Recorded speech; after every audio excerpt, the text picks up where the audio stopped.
Hello and welcome back. I am Lord Revonworc. We're back in Civilization 5 as Serbia. And France just invaded America. Obviously sensing a moment of weakness since my brief war with America. And since last week when I finished up my last recording session, I'd been debating about whether or not I should intervene. I have been trying to work up better relationships with Washington as I am trading with them.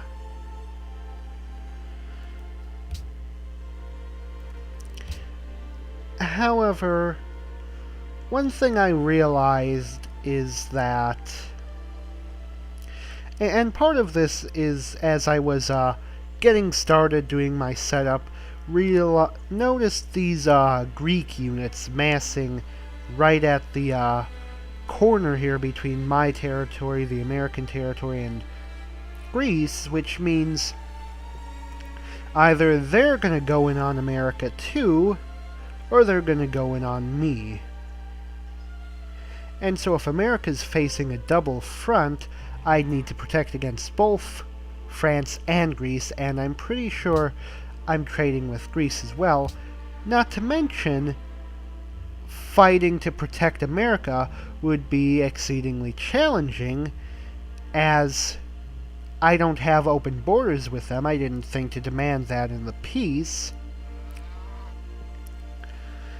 And so I would not be able to pass through their land, as after conquering one of their cities, they're too upset with me to offer me open borders. So I think I'm just going to let this happen. What's of more immediate concern to me, besides which France is starting to pick up my religion, so, you know, they may be the future of foreign relations with me. Rod Noveri's made it to Paris. Yeah. So yeah, what's of more immediate concern to me is the Forbidden Palace, and with a little bit of handiwork in the city of Belgrade right before I started recording, I was able to get maximum possible production output. Or at least I think it's maximum possible production output. Unfortunately, city's growing incredibly slowly, but, you know, I can change all that up once the Forbidden Palace is completed being built. Hopefully in Belgrade. I really want this. Not only would it grant 2 additional delegates, which would allow me to control the World Congress once it gets founded, but as you can see, it decreases unhappiness by 10%. Now that's not much right now. Current happiness is 36%, so I'd only lose 3.6 unhappiness. Of course, that would put me into positive happiness.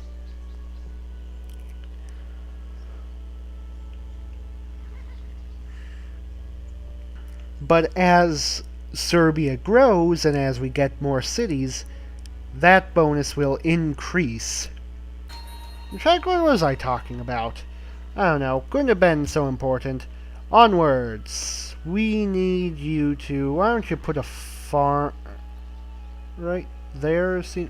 Wait. Should we maybe build a city somewhere? Or a road? Yes, let's connect Belgrade to Kragujevac. We're not making a tremendous amount of money, but we don't have very much land that we own that the road would be in, so it wouldn't cost us very much. But once these two get connected, that should provide us with money and with happiness because of meritocracy here.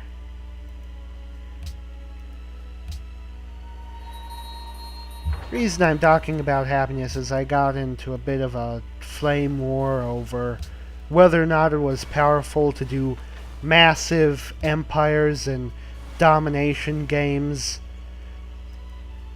And happiness was one of the big issues. To a lesser extent, this whole technology issue, but happiness, and that's one of the real issues with expanding is, can you do massive empires specifically with no city raising? And I, of course, argue yes, because, I mean, for one, I've done it before, but, you know, how am I supposed to prove that in a YouTube flame war? I don't believe I really am going to. So I went and looked up all the policies that improve happiness, and there were like a half dozen or so of them. And if you just use those policies alone, I went and did some calculations. Couldn't name all of them off the top of my head, though I have them saved in a TXT file. When you add all of that up together, as you acquire more cities, and if you have all of those policies, your empire's happiness actually has a potential for increasing as you increase the amount of cities. Of course, that's so long as you get all the prerequisites, like, for instance, the city connection for this one, garrison here. That doesn't have to do with cities, but you get the idea. I could have sworn there was the mostest literate people. What, I'm in number 7? Oh. Actually, 7 is looking pretty good. And really, that's tied for 4th.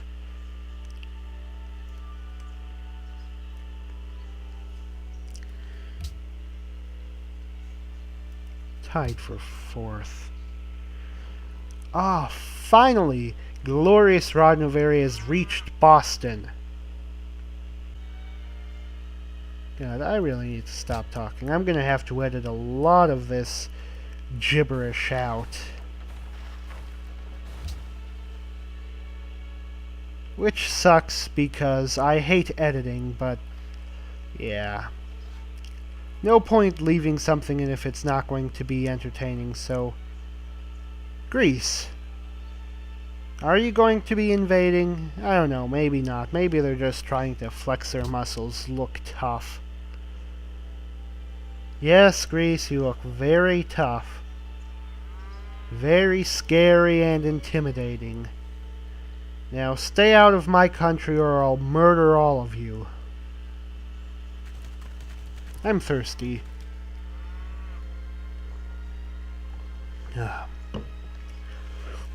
Always keep a mug of water right next to me while I'm recording or really doing anything.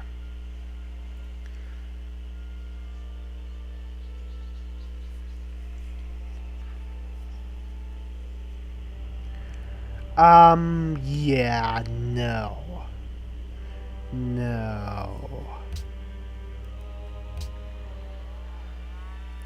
You know something? When I added Romania into this game, I wasn't expecting them to be so warmongerish. But, I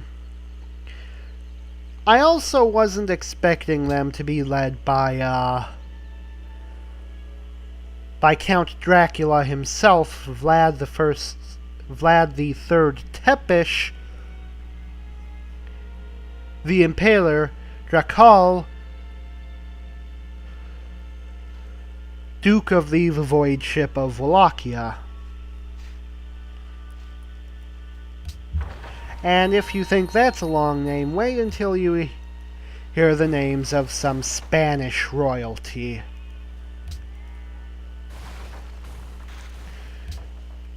Where their surnames add together the surnames of both their parents, but you also have to keep in mind that each of their parents also added together all of the surnames from their parents, which added together the surnames of their parents, and in the end it gets very, very long. And actually, I don't think that they did that. I think some of them did that. Crap, now I'm unsure of myself. I know someone did that. And I think they were from Spain.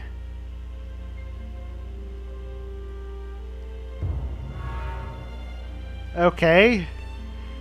I mean, I'm not happy to hear that other people are getting bonuses like that, but all things considered, an extra 25% missionary strength tacked on to my missionaries isn't all that important to me. Oh, come on, that's a nice one. I like that. I like the Leaning Tower of Pisa. It increases great person generation. But you know, that's just what you get for playing with 16 players. God, I hope that I can get this. I'm scrimping and saving and trying to get everything I possibly can put into this.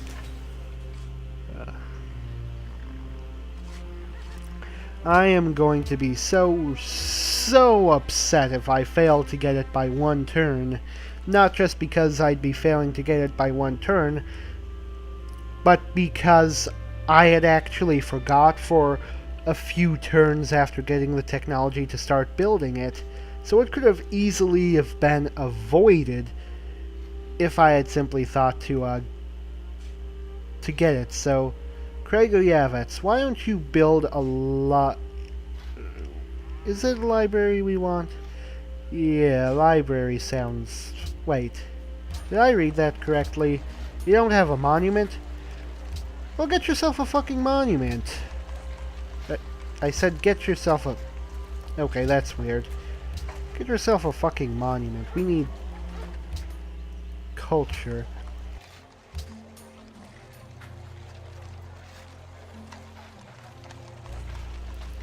Then I'm not in a tremendous need for faith, so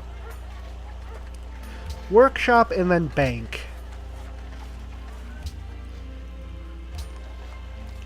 Yep, sounds good.